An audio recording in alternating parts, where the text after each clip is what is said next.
Taxi Média Show, c'est votre rendez-vous d'actualité matinale, tous les jours de lundi à vendredi, de 7h à 8h.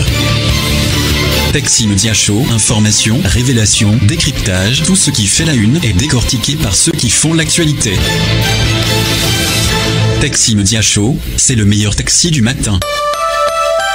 Bon réveil à l'écoute de Taxi FM. Taxi Média Show, le 7h Irrigator. Taxi Média Show 93.1. Taxi FM, premier sur l'actualité.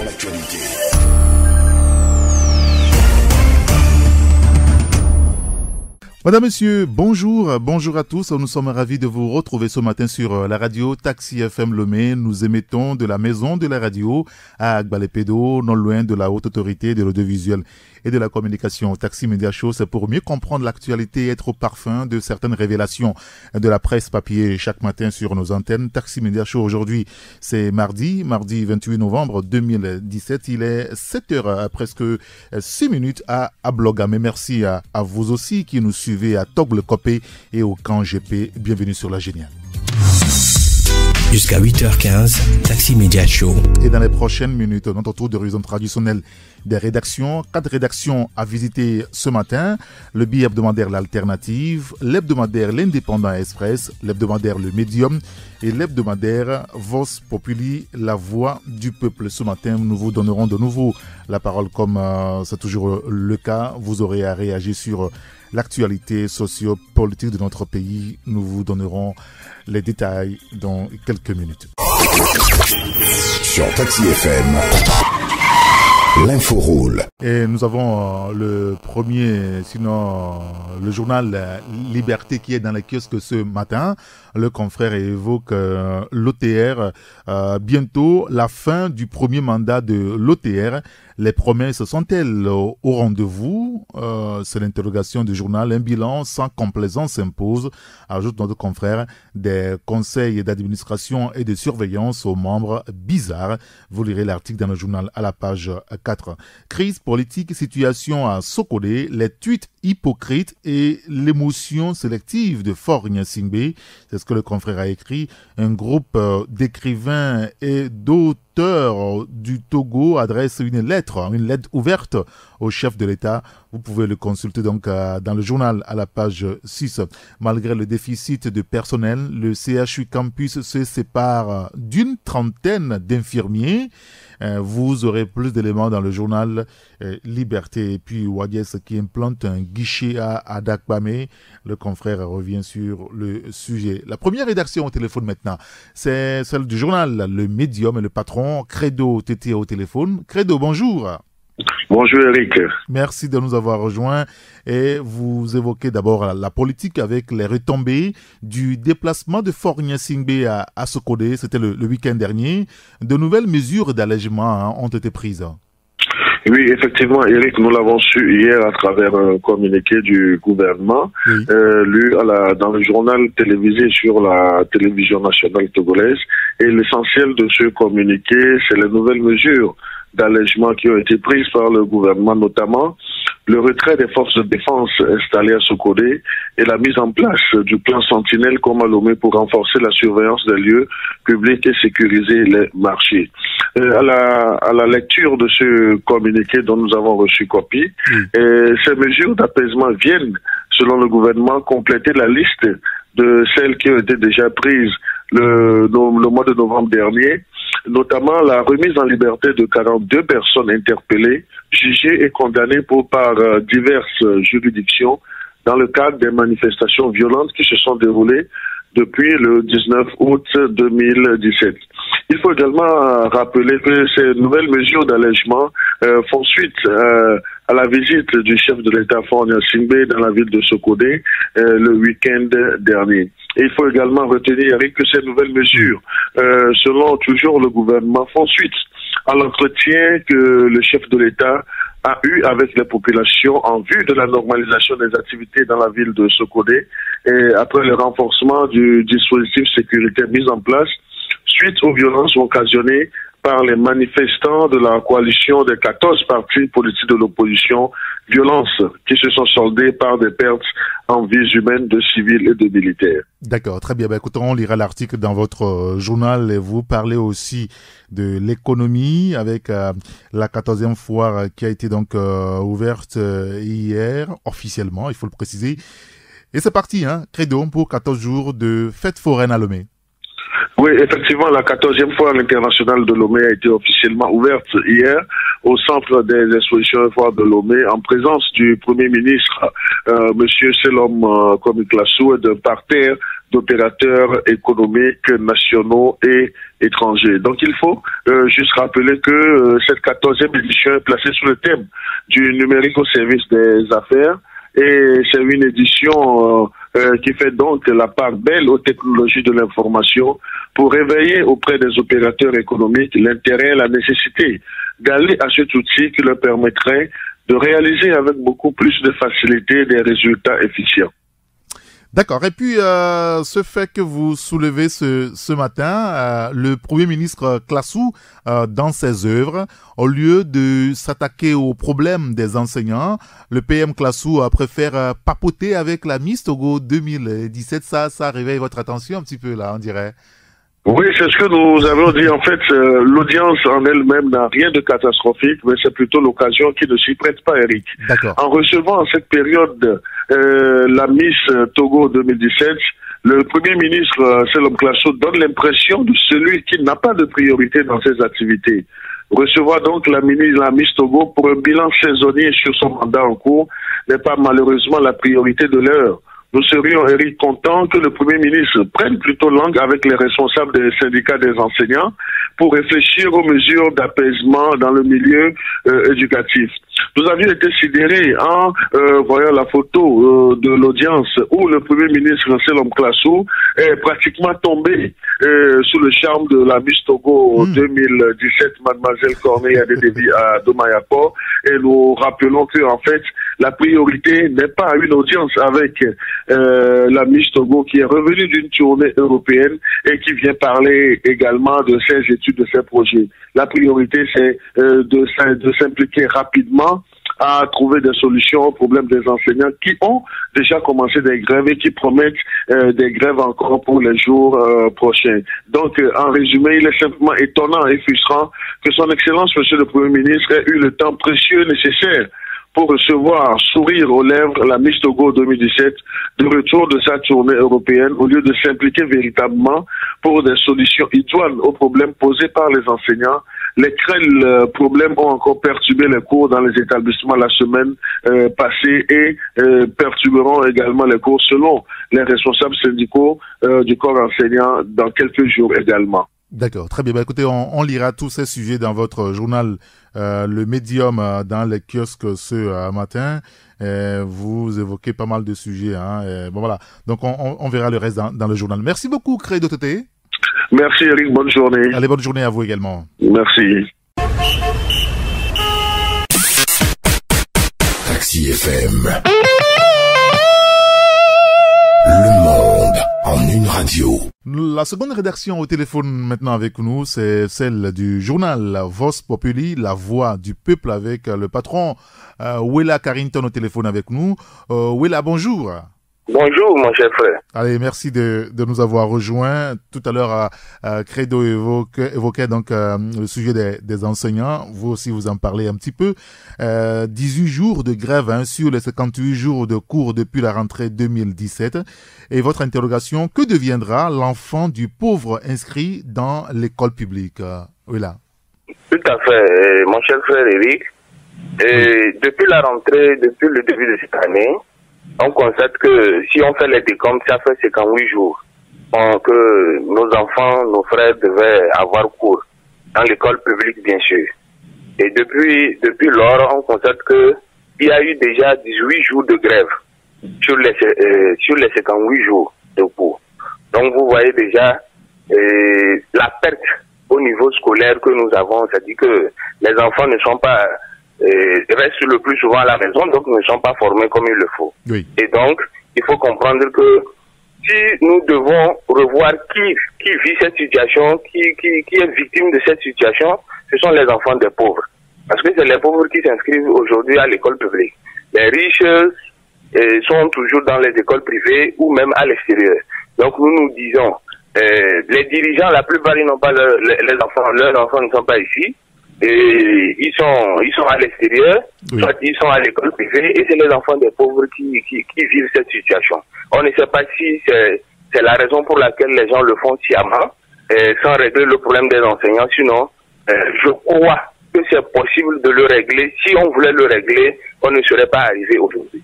Mais la seule question qu'on se pose, ces enfants des pauvres inscrits dans l'école publique, ils deviennent quoi?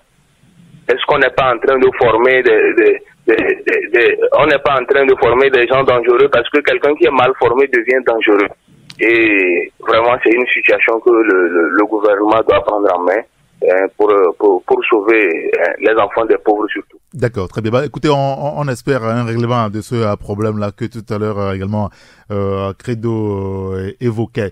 Alors, vous évoquez aussi le cas de la NPE ce matin, la NPE ou le royaume du Tout-Puissant, comme l'a Edmond à Moussou. Que se passe-t-il? Oui, vous vous souvenez que le lundi passé, il y a eu un sit-in là-bas où les agents réclamaient le salaire. Bien sûr. Ils étaient déjà au 20, 21 et ils n'ont rien eu.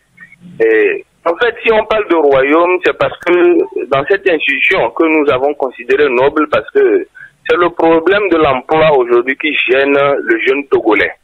Et donc, quand on crée l'Agence nationale pour l'emploi, c'est qu'on se dit on tente de trouver une solution pour le jeune. Mais malheureusement, le DG qu'on a mis là-bas, vraiment, il sait pourquoi il est là-bas, ou il le fait juste pour narguer les autres, les gens même avec lesquels il travaille. Vraiment, c'est un calvaire. Et ce monsieur, sincèrement, il ne s'occupe pas de l'ANP. Son boulot, c'est de voyager chaque mois. Il est toujours dans des avions. Nous avons fait même des comptes. Pour l'année passée déjà, il a fait plus de 11 missions à l'extérieur, sans compter les missions intérieures, donc dans le pays. Donc finalement, ce monsieur n'est jamais au boulot. Et donc, quand il s'agit de faire des missions, on ne sait pas pour quel intérêt il fait ses missions, et c'est le seul à faire les missions. Donc, en tout cas, c'est le seul compétent, il faut le dire ainsi, parce que si vraiment il avait des compétences à son niveau, les collaborateurs qu'il avait, peut-être eux aussi devaient participer à une mission pour apporter un plus. Mais malheureusement, c'est le seul compétent qui est là-bas, c'est le seul roi qui a érigé son royaume à ce niveau, et qu'il fait de ça tout ce qu'il veut. Les agents cherchent même à connaître la grille salariale de l'ANPE. Comme ça se fait aujourd'hui, on peut connaître combien le gouvernement, les membres du gouvernement gagnent, tout et tout. Mais malheureusement, à son niveau, vous n'avez rien, vous ne devez rien réclamer.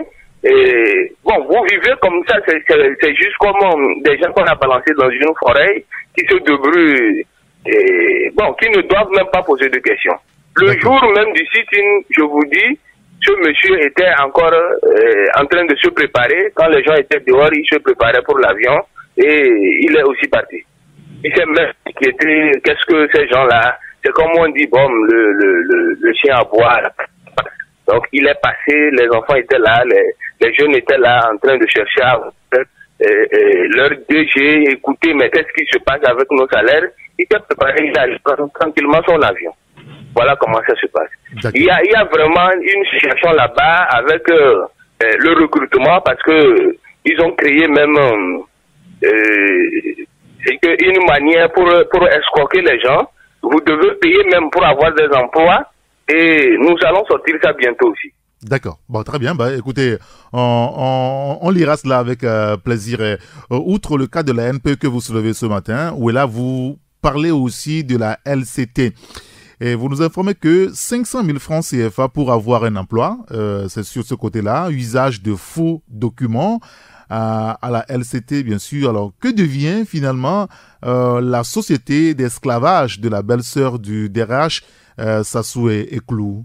Oui, la LCT, c'est bizarre. Vous savez, quand on fait le lien, à la LCT, au début, c'était les gens que l'ANPE aussi envoyait à LCT. Et vous n'allez pas vous serez surpris de constater que les gens payaient aussi là-bas pour avoir la place à LCT. Et il fallait débourser au moins 500 000 francs pour avoir une place là-bas, pour avoir un emploi. Et qu'est-ce qui se passe? Certains ont payé même les 500 000 et jusqu'alors ils n'ont pas eu de place et c'est devenu un problème entre eux et l'assistant du directeur général. Maintenant, il y a un nouveau DG qui est arrivé et c'est le nouveau DG qui trouve qui veut assainir le milieu. Il constate qu'il y a de faux diplômes, de faux permis. Donc des gens sont engagés sans réel papier. Actuellement, on a déjà découvert 43 faux permis et à ce niveau. Mais la direction des ressources humaines s'efforce encore pour étouffer l'affaire parce que, bon, ils ont pris l'argent chez des gens et ils ont recruté seulement que les gens presque d'une même famille, donc de la même provenance géographique. Et donc, ils ne veulent pas que l'affaire sorte parce que vraiment, ce serait une bombe. Nous, on est déjà au courant et puis nous continuons l'investigation pour vous éclairer plus. Ah oui. Et avant de vous laisser partir, Willa, il y a également un autre sujet que vous relevez ce matin. Et vous nous informez que pour jouir du projet PUDC géré par le PNUD de Togo, il faut parler le Wolof. Le Wolof, il faut préciser que c'est une langue sénégalaise, mais attention, il y a quand même des Togolais là-bas et ils ne parlent pas Wolof à notre connaissance. Hein.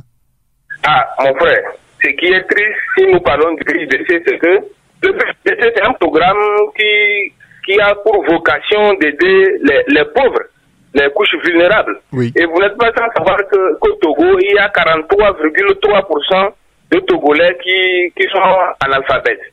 Et donc, c'est parfois ces couches même qui sont vulnérables. Et donc, pour que le pays puisse les atteindre, il faut quand même leur expliquer ça dans leur langue, dans la langue locale, pour que les gens puissent comprendre mieux le projet et s'approprier. Bon, malheureusement, ce qui se passe, c'est que ceux qui dirigent le PUDC, la plupart, ce sont des Sénégalais. Et ce qui est grave, c'est que le chargé de communication même, c'est un Sénégalais. Donc, sa langue, à part le français, qu'il peut mieux parler, c'est le Wolof. Donc, nous avons compris que pour nos pauvres concitoyens, pour pouvoir profiter de ce programme, là, tu es obligé d'apprendre le Wolof. Sinon, c'est pas la peine, puisque tu ne sauras pas avec qui communiquer. Même si on nous parle aujourd'hui d'interprètes. Vous savez, dans un projet, lorsqu'il y a trop d'interprètes, ça devient un problème parce que ce n'est pas le même message qui passe. Et donc, nous interpellons les autorités de revoir cette situation. Sinon, c'est comme nous dire, vous devez apprendre le Wolof si vous pouvez profiter des retombées du PUDC. D'accord, très bien. On lira avec intérêt les articles que vous avez fait par rapport donc au PUDC, ANPE, LCT et les autres. Merci beaucoup, Willa Carrington. Merci, mon cher frère Eric. Merci à nos auditeurs. Allez, bonne journée. Bonne journée. Je rappelle juste que nous vous donnerons la parole dans un peu plus d'un quart d'heure maintenant et on vous permettra de réagir sur la situation politique de notre pays et s'adresser directement aux protagonistes de la crise politique. Nous avons nommé le gouvernement et sa classe opposante. Puisque les choses se précisent petit à petit, les discussions vont s'ouvrir très prochainement selon les informations que les confrères nous donnent au quotidien. Vous le verrez tout à l'heure avec Ferdinand Haïté ou Carlos Ketour. On avait parlé des émissaires du facilitateur ghanéen qui était à Lomé il y a 2 jours maintenant, qui est issu avec les deux partis. Un comité préparatoire est donc mis en place. Vous vous adresserez directement aux leaders, l'opposition comme au pouvoir, pour la réussite de ces prochaines discussions politiques. Ce sera sur le 93, 96, 99, 99. Au téléphone, on me signale, c'est Ferdinand Haïté. Bonjour Ferdinand. Bonjour Rick. Je rappelle que vous êtes le patron du billet hebdomadaire de l'Alternative et ce matin, naturellement, vous revenez sur la crise politique togolaise, un petit peu de la diplomatie aussi, avec Emmanuel Macron qui pourra discuter du Togo à Abidjan et à Accra. Oui, tout à fait. Vous savez que M. Macron est arrivé hier soir à Ouagadougou. C'est sa première tournée en Afrique depuis son élection. Au Burkina, il prononcera un grand discours à l'université de Ouaga 1. Et puis, il va procéder à l'inauguration d'une des plus grandes centrales solaires d'Afrique après celle du Sénégal et du Ghana. Rien à voir avec les plaques de solaire que vous lancez ici. Et ensuite, il continuera sa route sur Abidjan pour le sommet de l'Afrique, et enfin il terminera sa tournée par le Ghana. Alors dans le briefing Afrique du service de presse de l'Élysée tenu le vendredi 24 novembre dans notre rédaction à 8 copies, le monsieur Afrique de l'Élysée, Franck Paris, a clairement dit en réponse à une question des journalistes que la question du Togo sera abordée au cours de ce sommet, d'abord de manière bilatérale entre le président français et le président ivoirien Alassane Ouattara, et ensuite de manière générale au cours du sommet, et enfin entre le président français et son homologue ghanéen qui est le médiateur de la crise.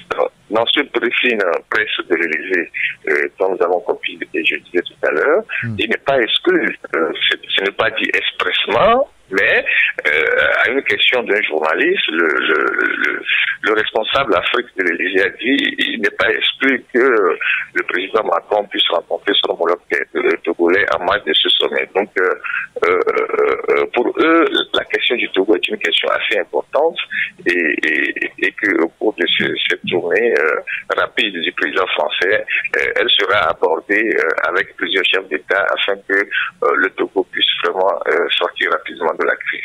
D'accord, très bien. On lira votre article à la page 3 et vous évoquez la mobilisation populaire qui reprend cette semaine à partir de demain mercredi. Après la pause, la reprise, Ferdinand. Oui, c'est reparti, comme le dirait quelqu'un dans un film de Prince à New York, sauf que c'est reparti ici sur le terrain après une semaine de pause et la fermeture de la parenthèse de Paris. La coalition appelle les populations à descendre de nouveau dans les rues à partir de mercredi, et pour 3 jours de manifestation. Et donc, nous avons tenu à relever cette remobilisation qui va démarrer à quelques jours de l'ouverture du dialogue. D'accord, très bien. Et puis les FDR, les forces démocratiques pour la République de Maître Dodi Apévon, un an après, ça fait 1 an que ce parti-là a été donc implanté au Togo. Oui, justement, ça fait 1 an que ce parti a été porté sur les fonds baptismaux, et les militants, les responsables de ce parti ont tenu à célébrer l'événement ces jours-ci avec des séances de prière et puis un grand discours d'espoir de Maître Apévon qui a été livré pour la circonstance, et donc nous invitons les lecteurs à découvrir ce discours, un discours dans lequel il fait le parcours du parti, il rend hommage à quelques responsables qui ont disparu, et puis ensuite il livre aujourd'hui les étapes décisives de la bataille et l'espoir que les Togolais doivent avoir. Donc c'est un discours que nous avons passé intégralement dans cette parution. D'accord, très bien, on lira cela à la page 4, et puis vous parlez des produits pétroliers ce matin, importation des produits pétroliers et pillage à grande échelle. Qui protège le clan Adjakli, Ferdinand? Oui, c'est une question, c'est un mystère. Vous imaginez un peu des individus qui prennent pour eux la responsabilité de mettre la main sur les biens de l'État et l'exploitent à titre personnel. Et c'est ce qui se passe avec ce clan Adjakli dont la presse ne cesse de dénoncer, parce que c'est ce clan qui régente le secteur pétrolier au Togo. Même le ministre du Commerce n'a pas autorité sur cette mafia, et plus les jours passent, plus il y a des informations qui font état de ce que ce réseau est en train de piller vraiment le pays et prive le trésor de plusieurs milliards de francs. Et donc ce matin, on a essayé de relever encore quelques aspects et les magouilles de ce réseau qui détourne les fonds de l'État pour leur propre société personnelle et les place en DAT et reporte les intérêts. Et on ne peut pas comprendre que dans un pays aussi organisé, un État organisé, on puisse laisser cette mafia se développer au nez et à la barbe du ministère du Commerce. Et cette mafia est logée même au sein du ministère du Commerce et que personne n'arrive à démanteler ce réseau constitué de ce monsieur Adjaké, 72 ans, et de son fils qui n'a aucune fonction officielle mais qui gère l'argent de l'État togolais en toute impunité. Et voilà, ce matin, nous avons tenu à relever les magouilles de ce réseau. Et à chaque fois qu'on augmente les prix du pétrole et que ça rejaillit sur les consommateurs, c'est la boulimie de ces gens-là. Et donc, la question de savoir qui les protège, pourquoi on n'arrive pas à démanteler ce réseau, qui est derrière.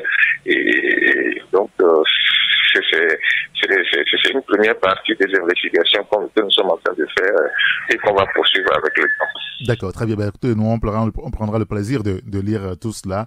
Vous avez également évoqué un autre sujet, le partage des biens du feu Boniface à Palo, Gamasili, chronique d'une liquidation irrégulière. L'article a découvert dans le journal et puis la chronique politique. Christian Trimoine, esprit retort pieusement, flamboyant. C'est dans vos colonnes ce matin. Merci beaucoup, Ferdinand Haïté. Merci, Eric. Allez, bonne journée. À plus tard. Carlos Ketaouke est déjà au téléphone, le temps de vous préciser que cela fait 3 mois et demi que le Togo est secoué par une crise politique et tous les secteurs subissent finalement ce coup.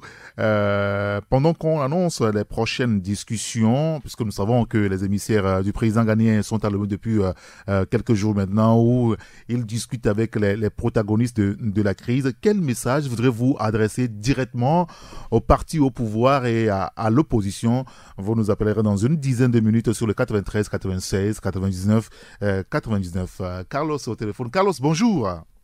Bonjour Eric, bonjour Taxi FM. Alors je rappelle que vous êtes le patron de l'hebdomadaire L'Indépendant Express et ce matin vous évoquez le mémorandum de la coalition des 14 partis politiques à Emmanuel Macron, départ de Faure Gnassingbé, le point d'orgue de l'opposition. Hein.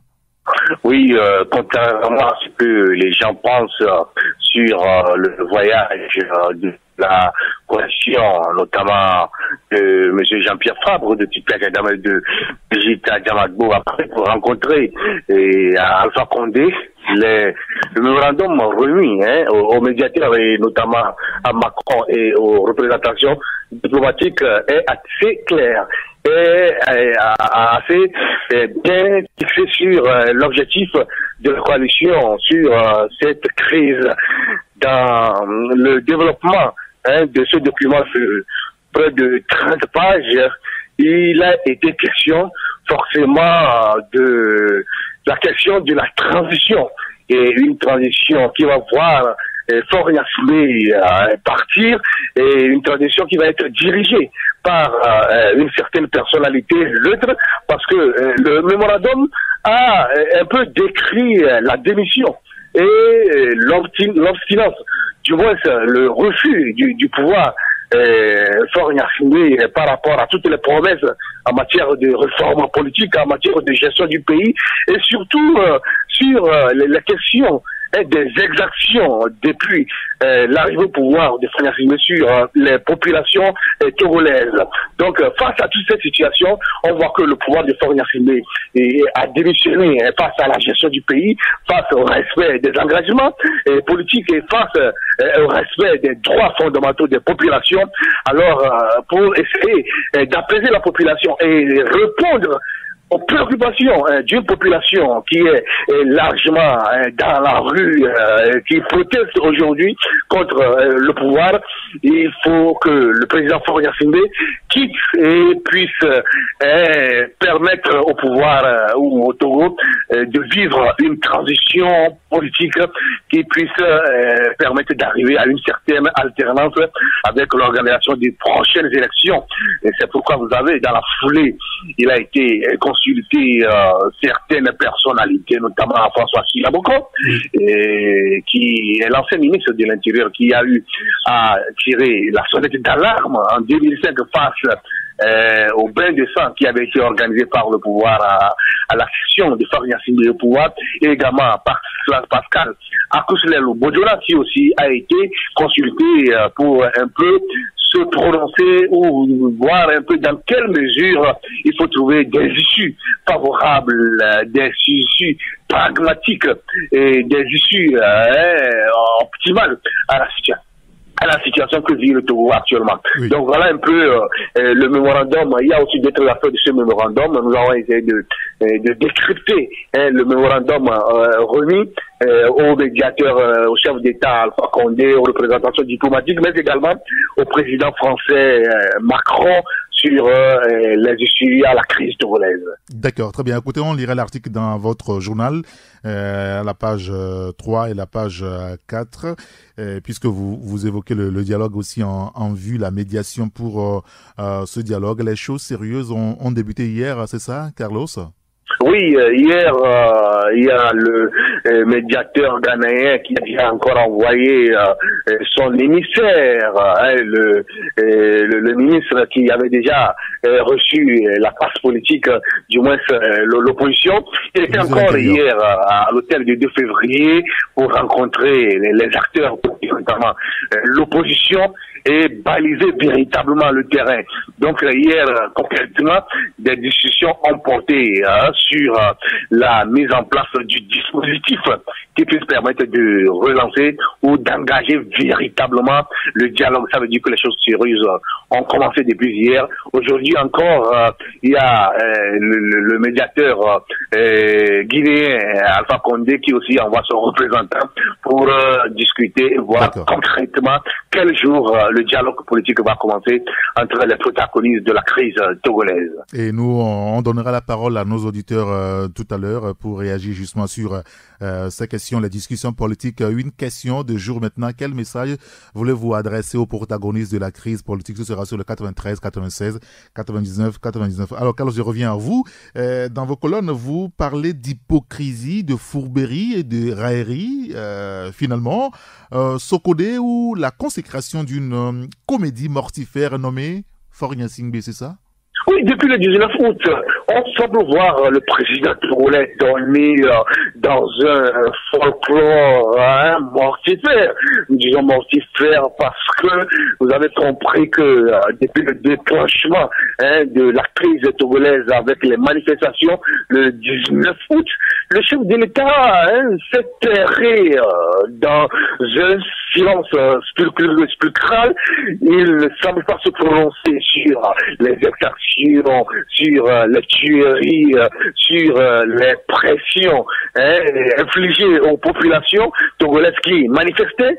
Le Sokodé notamment a été le chantre des nations assez graves où la ville a été assiégée, où les gens ont été chassés en exil, où de plus en plus on a commis des actes, on a infligé à ces populations des actes inhumains et dégradants.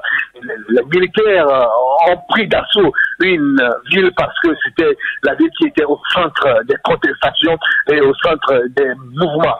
Alors, on voit le président togolais faire une sortie pour faire des déclarations qui véritablement dont on n'en a même pas besoin parce que il parle de réconciliation, il donne l'impression de regretter ce qui s'est passé à Sokodé et il situe et on partage la responsabilité de cette situation mortifère. Nous pensons que c'est de l'hypocrisie, de la fourberie dans la mesure où il est au courant et il sait très bien ceux qui sont intervenus à Sokodé pour mettre cette population dans une situation de détresse et il dira, au lieu de répondre aux préoccupations nationales à travers un discours, à travers une prise de position assez claire.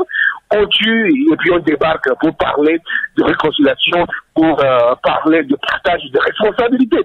Le chef de l'État a déjà eu à s'engager dans cette logique, entre guillemets, irresponsable à Tapamé quand il parlait de plus jamais ça sur la terre de nos aïeux. Mais dès que son pouvoir a été branlé, a été encore menacé, il a encore sorti les cavaliers de la mort pour faire réflexion sur la population. Quand nous disons que c'est la consécration d'un folklore, d'une comédie mortifère que nous a encore donné le président togolais, qui a plutôt les moyens de pouvoir apaiser une situation en répondant aux préoccupations du peuple togolais. Juste encore un mot, et Carlos, ça a été rapidement d'ailleurs, vous évoquez le cas du Trésor public qui fait rétention volontaire du paiement des prestataires de l'État, c'est ça? Oui, vous savez, on trouble bien des pêcheurs. Vous savez, dans les situations de crise, on parle souvent de l'économie de guerre qui est beaucoup fragilisée. Donc, le moment est propice pour les rapaces de l'économie de pouvoir piller, de détourner, de mener des malversations qui finalement mettent l'économie du pays en jeu. Et depuis le 19 août, le pays vit dans une certaine instabilité sociopolitique. Il y a des responsables des institutions financières qui profitent également pour faire du pillage systématique. Vous savez, cette économie de guerre, comme on peut l'appeler, essaie de faire débloquer des milliards de francs CFA à certains responsables des institutions économiques pour soit soutenir les manifestations du pouvoir pété-unir, soit mettre en sécurité des milliards de francs CFA pour que quand la situation bascule et que le pouvoir perd le contrôle de la situation où il est obligé de partir, on saura qu'on a réussi à piller le pays, à mettre le pays dans une situation de perfusion économique. Et c'est ce qui se passe au niveau du Trésor. Depuis un certain temps, tous les prestataires, tous les fournisseurs de l'État ne rentrent pas dans leur droit, dans leur dû. Et vous comprenez que au niveau de ce trésor, il y a des gens qui, depuis 2016, depuis l'année passée, ont eu à faire des prestations à l'État et qui devaient rentrer dans leur paiement. Cela n'est pas le cas. Et au même moment, il y a un certain concubinage, il y a un certain népotisme qui se développe où on essaie d'appeler certaines personnes qui sont plus ou moins proches du pouvoir ou plus ou moins en complicité avec certains cadres du pouvoir. On leur paie discrètement leur argent et tenez-vous bien contre des commissions colossales. Nous avons eu des témoignages de certains prestataires, des directeurs d'entreprise qui ont fait des prestations et qui devaient être tirés par le Trésor.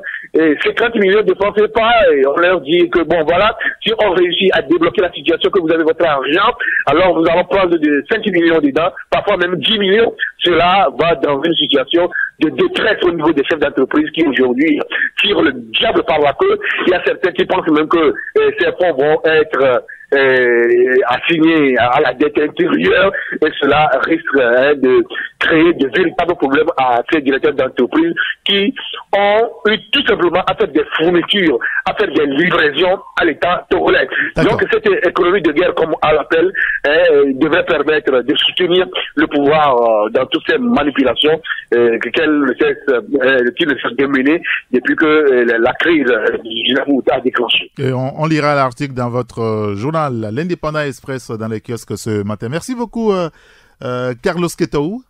Merci Eric, très bonne émission à vous. Allez, bonne journée à vous. Bonne journée à Taxi FM et à tous nos amis qui nous écoutent actuellement. Parfait.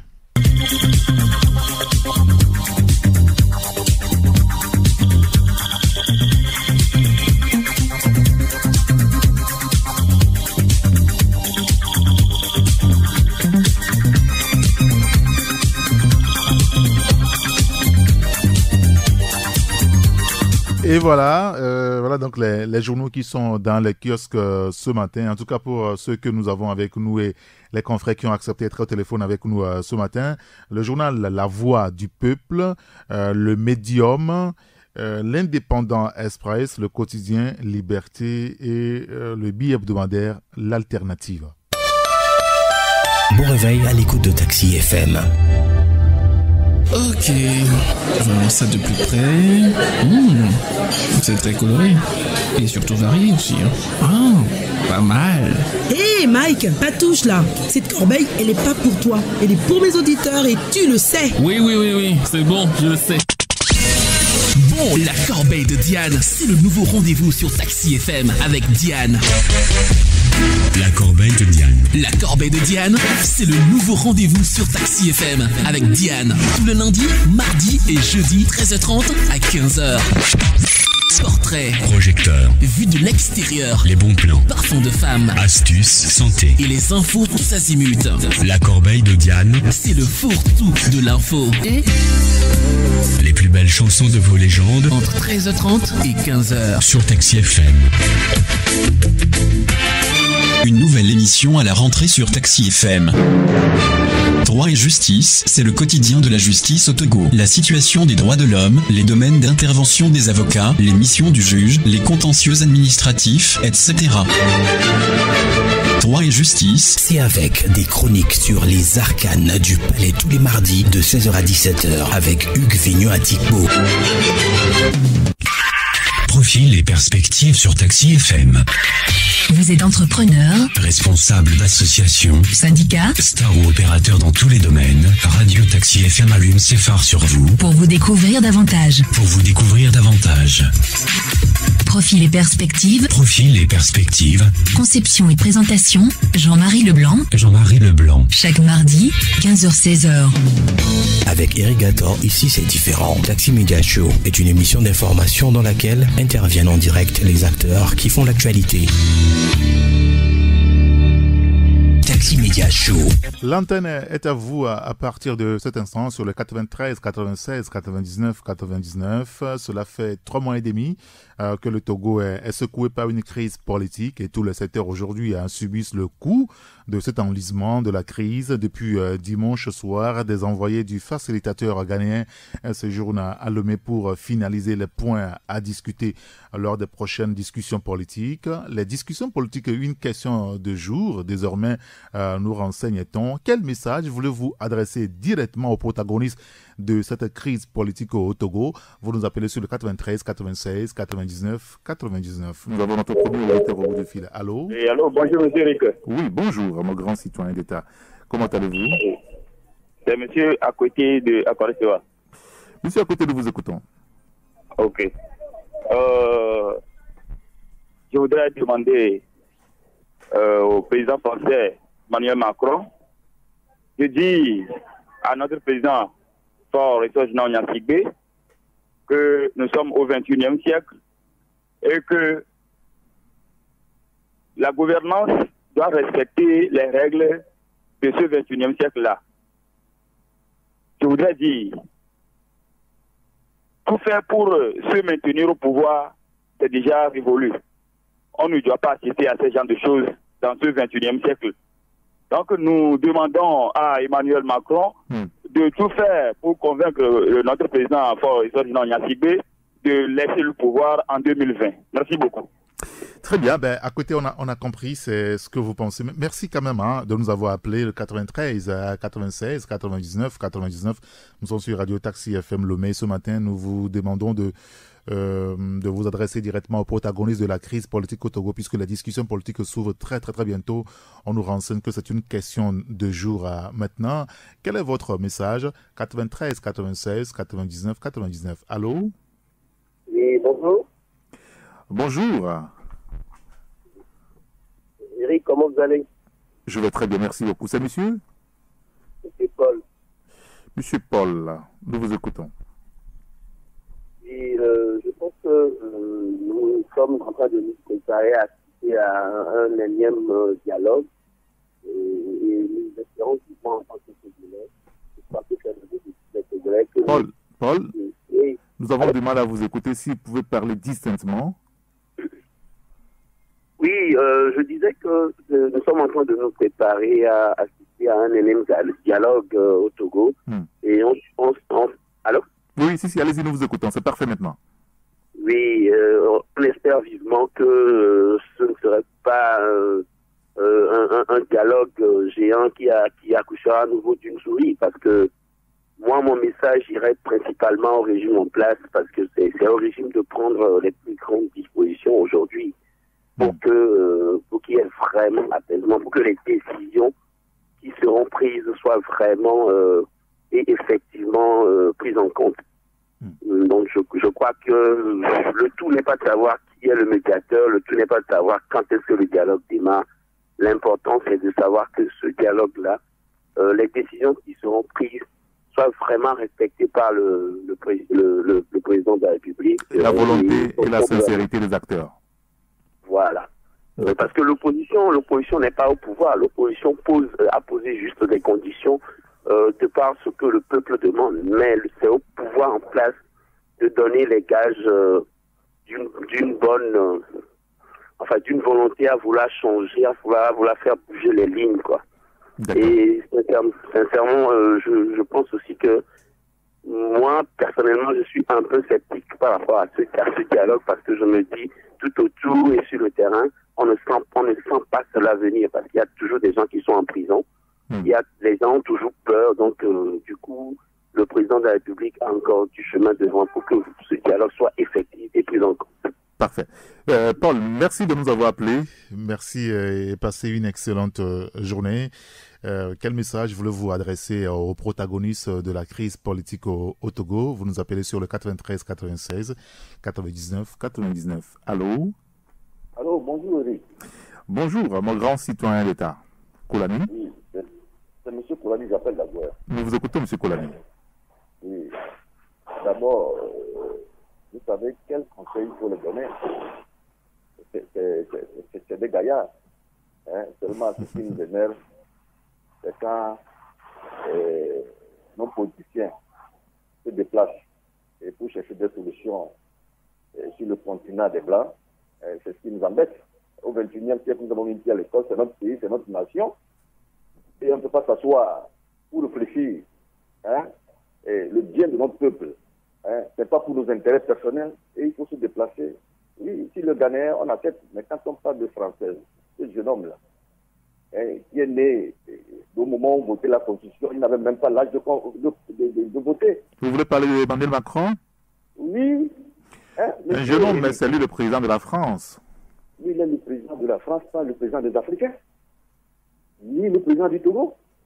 C'est-à-dire, Eric, à votre âge là, et à mon âge là, et on parle leur langue là. En dehors de leur langue, nous parlons notre patois. On les dépasse. On peut réfléchir sur les problèmes. Et c'est pourquoi je demande, le chef de l'État a dit ça là, parce que la solution se trouve chez eux. Ils ont les institutions, ils ont tout. Si vous avez la solution chez vous, et pourquoi vous laissez en face de vous, vous avez une opposition, c'est normal, c'est ça la démocratie. Pourquoi on ne peut pas s'asseoir? Il a dit que quel que soit le cas, on ira le dialogue. Pourquoi on ne peut pas s'asseoir pour l'intérêt de notre nation? Je dis bien pour l'intérêt de notre nation. Et pour discuter. Et on va aller chercher encore des médiateurs et consorts. Et finalement, quelle conclusion on aura? Hein? Non, chacun n'a qu'à rentrer en lui. On n'a pas de conseil à les donner. Ils sont des gaillards. Mais seulement, le seul conseil que moi, je pense les donner, c'est d'oublier leurs intérêts personnels pour regarder la nation. C'est très important. Leurs intérêts personnels pour regarder la nation togolaise. C'est important. Merci pour l'émission. Merci beaucoup, M. Koulani. Merci de nous avoir appelés. Passez une excellente journée. On en profite pour saluer tous nos amis d'Agoué. 93 96 99 99, c'est le numéro de téléphone de la radio. Notre quatrième auditeur ce matin. Allô? Oui, bonjour. Pour participer à l'émission. Vous êtes à l'antenne. Merci de nous avoir rejoints. Quel est votre nom? Kelly. Kelly. Telou.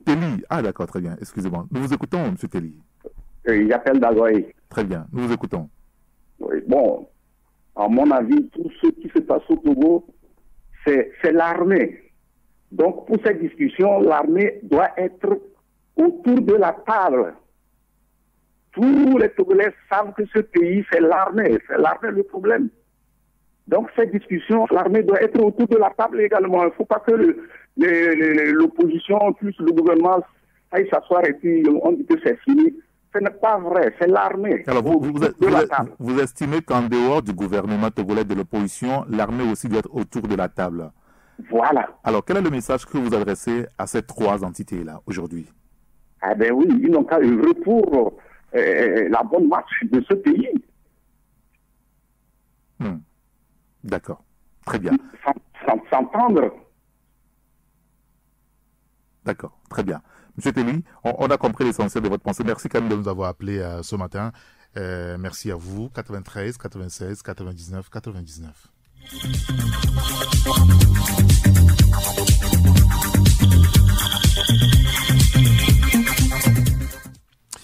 Notre 5e auditeur, allô? Allô, bonjour, c'est monsieur Komlavi. Monsieur Komlavi, comment allez-vous? Je vais bien. Nous vous écoutons. Je pense que, comme mon président l'a dit aussi, je préfère, bien, je souhaite qu'il y ait aussi l'armée autour de la table aussi de discussion pour que on puisse explorer tous les pistes pour la sortie de la crise et pour les partis politiques qui vont être appelés pour le dialogue sur la demande de principes du patriotisme, de laisser leur ego, leur intérêt personnel qui ont toujours prévalu depuis un certain temps et toujours respecter les clauses des discussions, bien sûr les règles ou bien les clauses qui sont sorties de cette discussion. Parce que si on est arrivé ici, c'est que c'est après le rapport global, on n'a pas pu respecter les clauses qui étaient inscrites. Donc, cette fois-ci, on n'a pas tout fait pour rester dans les clauses qui seront prises là-bas pour que la paix revienne au Togo. Parfait. Merci beaucoup, monsieur Komlavi. Merci de nous avoir appelé, passer une excellente journée. Quel message voulez-vous adresser ce matin aux différents protagonistes de la crise politique au Togo? Ça fait quand même 3 mois et demi que la crise s'enlise finalement. Vous nous appelez sur le 93, 96, 99, 99. Allô? Allô, bonjour. Bonjour, mon grand citoyen d'État. Comment allez-vous? Ça va bien. Et vous là? Ça va très bien. C'est monsieur? Monsieur Gilbert. Monsieur Gilbert, nous vous écoutons. Oui. Moi, j'aimerais dire au chef de l'État, et si vraiment il est sincère et il est togolais, on n'a pas besoin de dialogue avec l'accord politique global, avec les CPDC. Qu'est-ce qu'il ne connaît pas encore? Si les Togolais disent qu'il n'a qu'à parler, le chef de l'État n'a qu'à parler à sa population, parce qu'on sait de quoi on parle. Il sait ce qu'il va dire, mais s'il contourne, il ne peut pas dire qu'il ne veut pas participer encore aux élections en 2020. Il va nous amener au dialogue pour nous dire quoi? C'est 2 phrases seulement. Il ne va plus participer aux élections en 2020. C'est ça qu'on va aller dire au dialogue. C'est ce que vous voulez entendre, monsieur Gilbert? Allô? C'est ce que vous voulez entendre? Oui, il sait. Si nous contournons, il sait pertinemment que c'est ça. D'accord. Donc, moi, je dis aux opposants aussi. Allô, monsieur Gilbert? Ah, il est parti. Très bien. Je pense qu'il voulait aussi s'adresser à l'opposition togolaise. On aimerait quand même l'écouter, s'il peut nous revenir. Je pense qu'on a un autre auditeur au bout du fil. Allô? Allô? Bonjour, mon cher ami D'accord. Oui, bonjour, monsieur Doné. Comment allez-vous? Je vais bien, et vous? Ça va très bien, grâce à Dieu. Nous vous écoutons. Ok. Et le problème du Togo, franchement, c'est qu'on en a marre, quoi. Non. On a plus de 25 dialogues. Non, monsieur Doné, on se calme. C'est-à-dire qu'aujourd'hui, on va être positif et s'adresser directement aux différents protagonistes de la crise. C'est ce que nous vous demandons. Voilà, parce que au moins ceux qui ont au-delà de 40 ans savent réellement la situation politique du Togo. C'est-à-dire que le souci réel est qu'une seule famille veut rester au pouvoir à un bien vitam aeternam. C'est tout le problème du Togo. Je ne sais pas si vous comprenez, c'est tout le problème du Togo. Donc, c'est comment vous l'appelez, un énième dialogue, je ne sais pas. Le souci réel est qu'il va falloir construire une solution réelle. Parce que nous sommes déjà plus de 7 millions d'habitants. Si au moins une seule famille a fait plus de 50 ans pour pouvoir, mais les autres, ils vont faire comment? Bonjour, mon cher ami. Merci beaucoup, M. Donné. Merci de nous avoir appelé, d'avoir pu exprimer votre point de vue. Nous aimerions que vous vous adressiez directement donc aux différents protagonistes de la crise politique au Togo. Ça fait quand même 3 mois et demi que ça dure. Les négociations sont en train donc d'être scellées un peu partout, en France, à Accra, à Conakry et consorts. Quel message voulez-vous adresser directement aux différents protagonistes? Vous appelez sur le 93 96 99 99. Allô? Oui, bonjour. Bonjour. Oui, c'est Edouard depuis Diablé. Monsieur Edouard, nous vous écoutons. Ouais, je voudrais dire à l'opposition qu'ils ont fait quelque chose qui n'est pas bien. C'est-à-dire, avant d'aller rencontrer Alpha Condé, ils doivent nous donner une conférence de presse nous expliquant ce qui va se passer. Et depuis le retour, il n'y a pas eu relevé de conclusion de ce qui était dit avec Alpha Condé. Ce n'est pas bien. Pour tout debout, la société civile, il faut qu'il devienne une société civile forte, capable d'appeler le peuple à faire ce qu'il veut. Parce qu'aujourd'hui, le peuple togolais est pris entre deux étrous, et le pouvoir et l'opposition. Donc il va falloir que le Togo debout soit vraiment une société civile vraiment réelle qui puisse dicter la loi à l'opposition et au pouvoir. Parce qu'aujourd'hui, notre société civile, surtout le Togo debout, ne fait que des conférences de presse, rencontre les ambassadeurs et tout, alors que le Togo debout ne peut pas donner un mot d'ordre et que le peuple doit suivre. C'est pas bon. Il va falloir que nous soyons une société civile réelle et vraie et sincère, capable de dicter la loi pouvoir à l'opposition. Merci. Et à bon entendeur, salut. Bon, écoutez, monsieur Edouard, merci beaucoup. En tout cas, on a compris l'essentiel. Vous aimeriez avoir une société civile forte que, au-delà des politiques, elle soit aussi capable de donner des mots d'ordre. Merci quand même de nous avoir appelé. Un autre auditeur, allô? Allô, c'est moi, Koumlapi revient. C'est monsieur?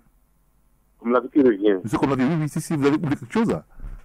Oui, bon, je voulais parler aussi de l'opposition. Pour la tenue pour l'opposition, comme il y a demandé que l'armée soit présente. Oui. Ce n'est pas pour venir les intimider, mais c'est eux aussi, ils ont quelque chose à dire.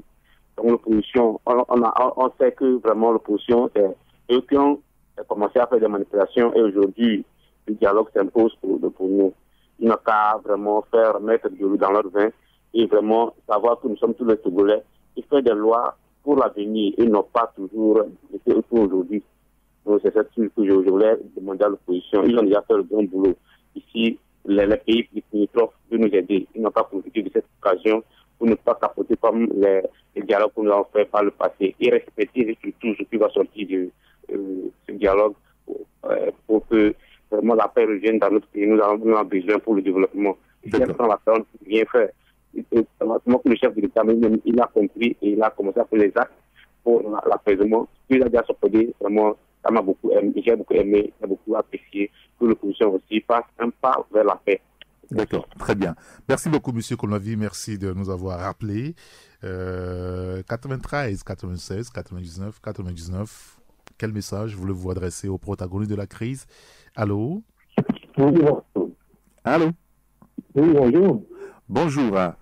Oui, c'est monsieur Olivier, depuis Amanaron. Monsieur Olivier, si vous pouvez éloigner un petit peu le combiné de votre bouche, nous devrons avoir un son parfait à l'antenne.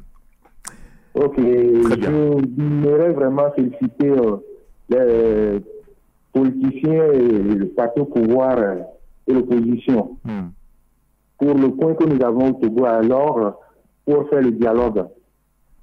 Mais la seule chose qui vraiment me gêne un peu, le Togo n'a pas besoin de ce dialogue. Et on va encore dilapider le peu que nous avons comme ressources. Le président fort il connaît exactement ce que le Togolais veut. Il peut se lever ce matin, lui seul, et libérer tout le pays. Quand on se légère un peu, on dit que le peuple du Nord, Kara, Pia, sont calmes, tout ça là. Vraiment, le peuple le plus triste du Togo, mais ils n'ont pas la bouche pour pouvoir exprimer. Je voudrais aussi vraiment si l'armée peut être présente au cours de ce dialogue et avoir une autorité pour pouvoir libérer ce pays d'une manière objective. Et alors, monsieur Olivier, c'est la part des choses. Olivier, pour que le pays soit libéré une fois pour de bon, Olivier, et que nous soyons vraiment dans est-ce que Olivier nous écoute? dans un développement Olivier, durable. Je pense que notre auditeur ne nous écoute pas. La génération à venir. Alors Olivier, je voulais quand même discuter avec vous, mais c'était difficile de discuter avec vous. C'est compliqué de discuter avec vous. On aurait dû converser un petit peu. Je voulais poser une des questions malheureusement. Eh bien, vous allez nous revenir un peu plus tard à 93, 96, 99, 99. Allô? Bonjour, grand citoyen. Bonjour, mon cher Kanide. Comment allez-vous? Ça va bien. Nous vous écoutons. Bon, et précisément, Eric, bon, pour aller à ce dialogue-là, il faut que le jeu soit bien clair. Qui va aller dialoguer avec qui? À suivre les intervenants, il y a certains qui ont mis en exergue l'armée. Ce qui m'amène à réitérer ce que j'avais dit dans une de vos émissions, que nous sommes dans un pays, lorsque la population marche à main nue, c'est l'armée qu'on voit en face. Là-bas, il y a quelque chose, un point à clarifier. Quel sera l'interlocuteur crédible de ce dialogue-là? Est-ce que c'est le chef d'État de l'État ou bien l'armée? Voilà la question là reste à poser. Parce qu'il y a une inquiétude, c'est pourquoi les gens mettent en exergue l'armée. Il faut que le chef de l'État et l'armée clarifient leur position. Qui sera l'interlocuteur crédible de ce dialogue-là? Bon, si c'est le chef de l'État, ce que moi j'aurais souhaité, il faut que moi je ne souhaiterais pas voir des émissaires du gouvernement ou bien du chef de l'État à ce dialogue-là. Il faut que l'interlocuteur lui-même soit là. Et vous savez pourquoi, Eric? Non. Et parce que nous aussi, on avait suivi certains dialogues. Hein. Lorsque la délégation présidentielle est là, des fois, face à certaines décisions, ils s'éclipsent. Soit disant qu'ils n'ont pas le pouvoir de décision à telle ou telle autre question. C'est pourquoi il faut que les jeux soient bien définis. Il faut que et si c'est le chef de l'État, il faut que le chef de l'État lui-même soit là. Si c'est l'armée, l'interlocuteur crédible, il faut que l'armée soit là. Si c'est le chef de l'État et l'armée qui sont ces interlocuteurs crédibles-là, il faut que les deux soient là pour que les choses soient réglées une fois pour de bon. Sinon, si on a faussé la base là, moi je vois un échec cuisant. Alors, vous n'avez pas de message adressé à l'opposition ce matin? Bon, pour l'opposition, je ne dirais pas seul à l'opposition. Tous ceux qui doivent participer à ce dialogue-là, tout le monde doit savoir que nous avons quelque chose en commun qui est notre cher pays, le Togo. Et tout le monde n'a qu'à savoir comment parler, comment réagir et comment trouver des solutions adéquates pour une sortie honorable. D'accord, très bien. Merci beaucoup, Kaïm. Merci de nous avoir appelés.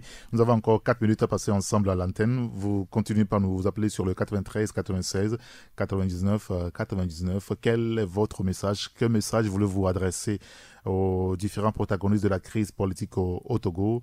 Nous sommes à l'antenne jusqu'à 8h15. Allô? Allô, bonjour. Bonjour. Ici. Madame ici? Oui, c'est ici. Comment allez-vous? Oui, bon, ça va. Très bien. Ben, heureusement que ça va ce matin. Nous vous écoutons. Oui, voilà. Je crois que c'est le 28e dialogue depuis la boule. Moi, je le trouve quand même peu, parce que depuis le temps qu'on dialogue tous les jours, enfin, 28e dialogue, moi je propose que ces facilitateurs qui s'invitent à tout bout de champ dans les problèmes de ce pays s'amènent à la plage avec nos gouvernants et nos politiques pour affronter ce peuple qui fait et défait les pouvoirs et paye un lourd tribut pour discuter avec eux, non, avec lui, quoi. C'est-à-dire, le peuple s'emmène à la plage, Et ces facilitateurs-là... Pourquoi c'est la plage? La plage, parce que c'est le peuple qui défait les pouvoirs. Pas les politiques, pas nos leaders et tout le reste qu'on agglutine dans une salle et qu'on leur masturbe les méninges, qu'on leur dise n'importe quoi. Aujourd'hui, dans ce pays, c'est ce peuple qui est dans la rue, qu'on tue, qu'on massacre, qu'on extorque, et que ces gens-là, à qui on n'a rien demandé, s'emmènent ici et qui nous reçoivent à la plage. C'est tout simple. On leur dira ce qu'on veut, voilà ce que nous voulons.